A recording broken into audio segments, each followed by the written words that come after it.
Hello dear learners. First of all, I'd like to welcome you all to this module on English for Media.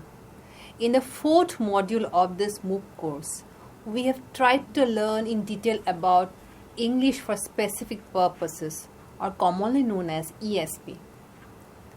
This particular module will help you to understand some of the important aspects of the specific and purposive use of the English language for media or by the media professionals, with special emphasis on communication and presentation skills.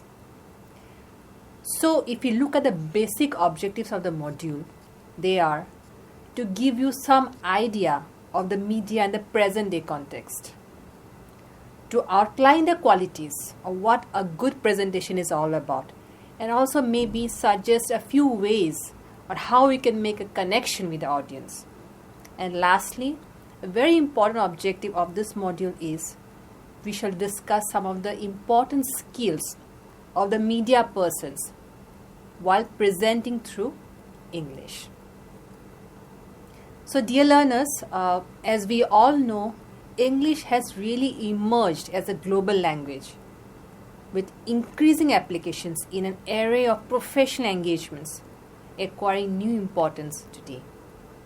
And the main motive of this module is to equip you with the required knowledge and skill that is necessary in using English language as a medium of communication for different professional purposes.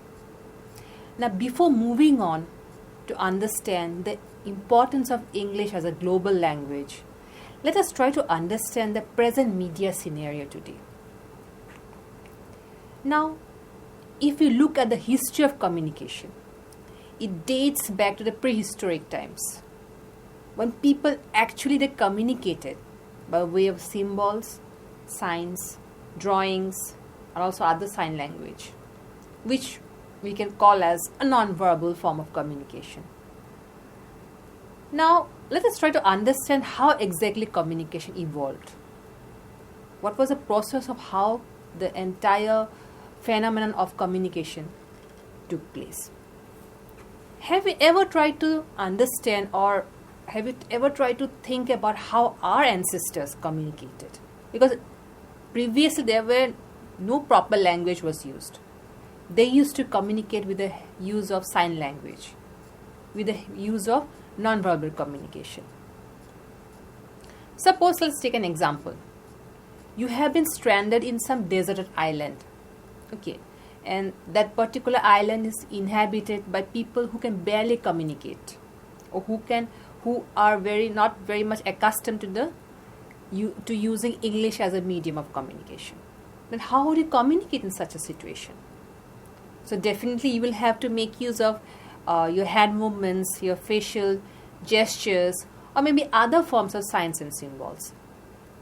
Or maybe you try to make a sketch of what you want to communicate on any sort of hard surfaces with pointed stones or other implements. So in the same way, the prehistoric man, they communicated by way of such non-verbal means. And as time went on, over a period of time, this non-verbal way of communication paved the way for verbal way of communication. And the invention of paper actually necessitated the development of print media and also other forms of mass media. So, from the time we wake up to the time we go to bed, we are definitely surrounded by so many different forms of media, right? And our day actually does not begin without having a look at the morning newspaper, or maybe scrolling for news in a mobile phone, or any other form of electronic media. And this actually shows the power of mass media. So this shows that media is a powerful institution that can actually act as a necessary instrument of communication and change. Now, when we talk about media, basically media is of three types: print media, electronic media, and new media. Print media includes different types of print-based communication tools, like we have newspapers, we have magazines, we have journals, we have books. These are all different types of print media. And as far as electronic media is concerned, we have laptops, desktops, mobile phones, DVDs, radio, television, MP3 players, and so on and so forth. The third category is the new media. Also, new media also falls on a digital media. The new media, they are modern ways of communication. Now, this communication media, they try to engage people to communicate in a two-way communication mode. And usually we make use of internet-based communication tools like email, different social networking tools, internet forums, teleportation, etc. However, one common function of all these three types of media is that it plays the role of an edutainment medium, which means it tries to disseminate both educational and entertainment values. So, as we have seen over a period of time, the non-verbal way of communication has paved the way for verbal way of communication. And to top it all, information and communication technology has changed the very scenario of how communication takes place.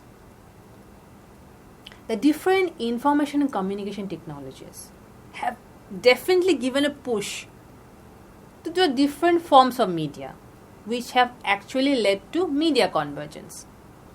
And media convergence have actually breached the gap of communication, that it has breached the digital divide. Now, if we have to actually understand the evolution of modern means of communication, I'm not talking about the earlier forms of communication like the other non-verbal ones, but when we talk about modern means of communication, we have this new media platforms, these new media tools. Okay, these are all different types of modern means of communication. So, their evolution can actually be divided into 5 stages, which are commonly known as 5 waves of communication technology. So, the first wave is definitely the age of print. We have already discussed about how the invention of paper has turned out to be a turning point in the history of printing technology. How the invention of paper has paved the way of it has necessitated the development of the media scenario. Now, the development of the transportation system, it has also enabled a wide distribution of the different forms of print media. Very soon we have telegraph, telephone, radio, television, which came into the scenario, and this was a big boost to the electronic media industry. And this is actually the period of second wave, which is also known as the age of signals. And computers ushered in a new revolution in the way information was propagated or disseminated. And this was actually the third wave. That is how computer technology helped in faster transmission of data. That particular period was the third wave, and it has been very rightly referred to as the age of man and machine.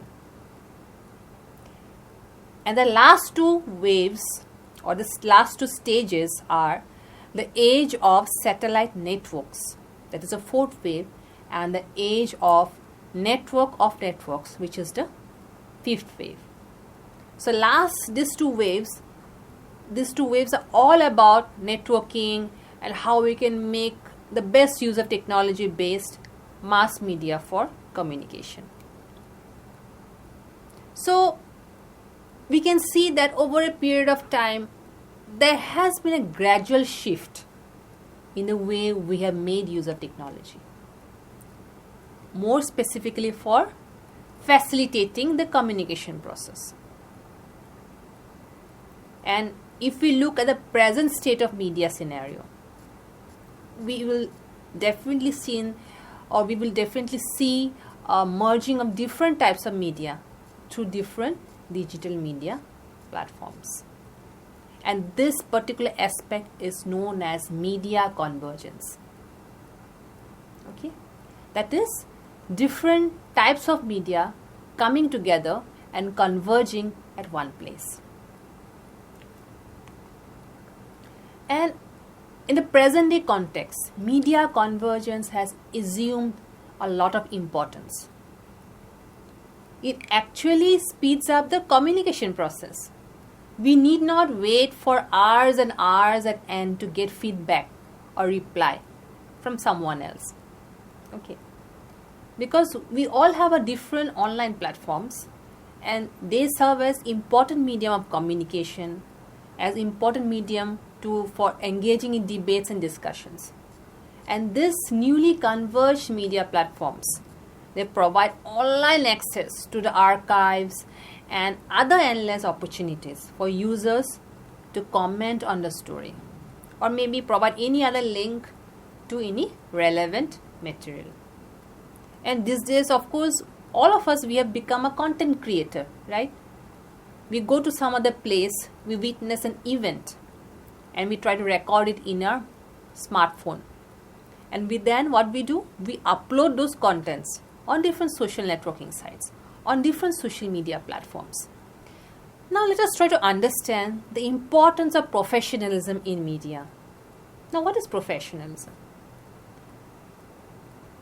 Professionalism is all about, maintaining a certain standard while delivering a different comments, or while trying to engage in some kind of conversation with one another. As we all know, media is said to be the fourth pillar of democracy. Definitely it must function in such a way that it should maintain a kind of balance in the reporting of news stories. Since it is a fourth pillar of democracy, so it has to maintain some kind of balance. There has to be some kind of objectivity in reporting. It should not be biased reporting at all. And of course, the persons who are engaged in the media industry or the media personnel must not resort to any kind of misinformation or disinformation. And any person, it's not only about a media person, a person belonging to any different fields or any other professional fields, they need to follow certain code of ethics. That is what professionalism is all about. Similarly, in the field of media industry also, it may be in the field of journalism, public relations, advertising, or maybe other academic fields also. A person engaged in such a field must adhere to media code of ethics. Now, media ethics is a subdivision of applied ethics, which deals with the specific ethical principles and standards of media, which also includes broadcast media, film, theatre, arts, print media, and the internet. Overall, when we talk about having ethical aspects to any side of or any particular area of communication journalism, it is basically the communication of truth and facts. Whatever news and information are being disseminated, are being printed, or are being broadcast to different forms of media, it should have one ethical goal, that is communication of truth and facts. Now, we all know that public enlightenment is a forerunner of justice and the basic foundation of democracy. So, a duty of a journalist is basically to further those ends by trying to seek what exactly is right and provide a fair, objective, and comprehensive account of the different issues. In this age of information and communication technology. We have come a long way. Like, it has actually given a platform. The different ICT tools and technologies have opened up new vistas of information for us to take in from the different online resources. So sometimes what happens is that we are so overwhelmed by the information we get that we might get confused about which information should be taken and which news or information we should avoid. Because media bombards us with such a huge array of information, right? And more specifically during the pandemic period. During the pandemic period, people were so much cautious of whatever news was coming through different media outlets, be it print media outlet, be it digital media outlet, be it electronic media outlet. There were hosts of information like what precautions you should do, you should carry in order to prevent from contracting that virus, what steps can be taken, to keep yourself healthy. So the internet was abuzz with a lot of such kind of information, and most of the information were also not from credible sources. That is why one needs to actually be able to distinguish between right and wrong facts. And in this case, the importance of media literacy comes to the fore. So one must be intelligent enough and also rational enough to take in only those information that are beneficial for the society as a whole. And when we talk about media literacy, it basically consists of a range of competencies, including analyzing the content and critically understanding the underlying messages. So we as laymen, we have a tendency to kind of subscribe to any YouTube channel or maybe any other channel which might, or any other web pages with their proper credentials. Because why do we do that? Because we are so used to seeing such kind of influencers on YouTube channel, or maybe any other health bloggers on any other online platforms, we tend to blindly follow them. So why we need to be very careful about it? Why a lot of emphasis is given on that? This is because if the information being channeled through such kind of platforms, if they are of a very speculative nature, then it might create fear and panic in the minds of the individuals. And when we talk about infodemic, that is overabundance of information. So much of information is being thrown at us. There is massive overhaul of that. And it is not healthy at all. Because definitely if someone tries to pour a lot of information on us through different channels, then it might lead to confusion actually, like which sources we should trust, or which information should be taken, or which information should we avoid. So there has to be some kind of balance between the right and the wrong. And this particular balance can be achieved only if the person is educated enough to know the difference between both. And this is the age of artificial intelligence. This is the age of augmented reality. This is the age of virtual reality. So in this particular era where most of the content is AI generated, we need to be media literate. So being media literate, it involves not only comprehending the subject matter, but also trying to scrutinize the authenticity of the content, whether the content is from a credible source or an non-credible source. And media literacy education, it might even provide a type of protection to children and young people by helping them make good choices in their media consumption habits and patterns of usage. Now, this was why we need to be giving a lot of emphasis on media literacy. Now, let us try to understand what qualities are actually required for making a good presentation. This particular aspect is very much important for someone working in the media industry, or for that matter, someone who is always in front of the camera and has to, kind of engage in any kind of discussion or deliberation on any topic. And these are some of the important qualities that one needs to keep in mind. The first important quality is the ability to communicate clearly. We know that a lot depends on how a person is able to communicate the matter to the audience.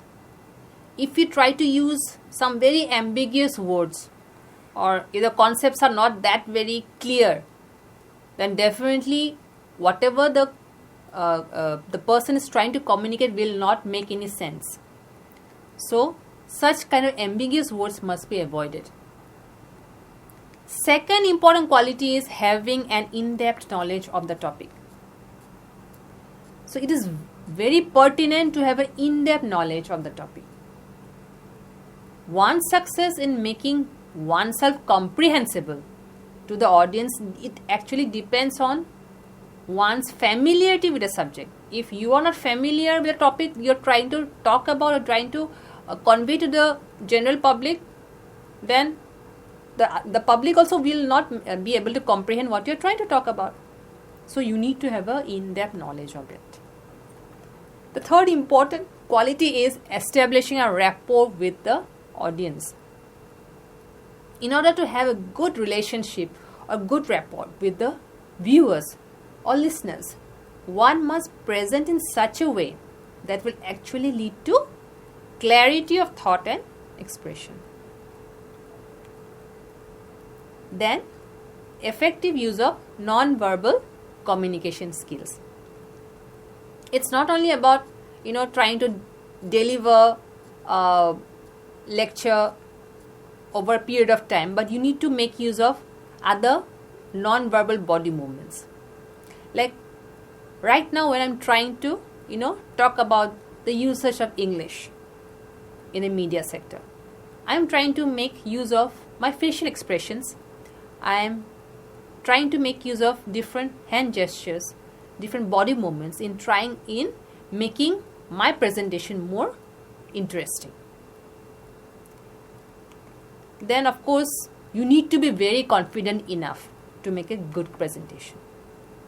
If you are very scared, or if you suffer from a nervous breakdown in trying to speak out whatever you want to say, then the correct information will not come out.